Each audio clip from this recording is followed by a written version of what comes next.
এমন হাওয়া চলছে, ছেলেটা গেল ফিরবে কিনা, মেয়েটা গেল ফিরবে কিনা। 8.5 লাখের একটা খবর তো শুনিয়ে রেখেছি অনেক আগে।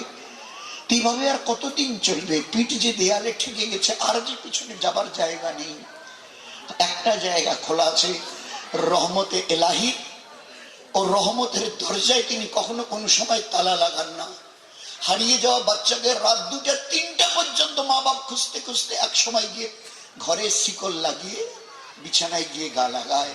আপনার আমার আমাদের আল্লাহ কোন সময়ের জন্য তার রহমতের দরওয়াজায় একটা সেকেন্ডের জন্য শিকল লাগান না। কেন? যদি 2টায় আমি শিকল লাগাই আর 2:15 যদি কেউ বলে আল্লাহ, তুই তো কিচ্ছু পাবে না।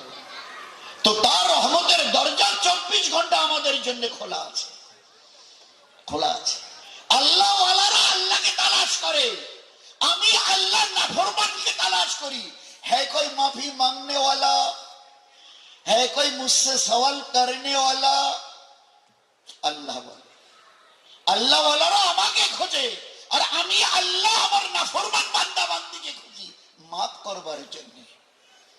মাফ এরা যেন, এরা আমার হাবিবের উম্মত, এদের না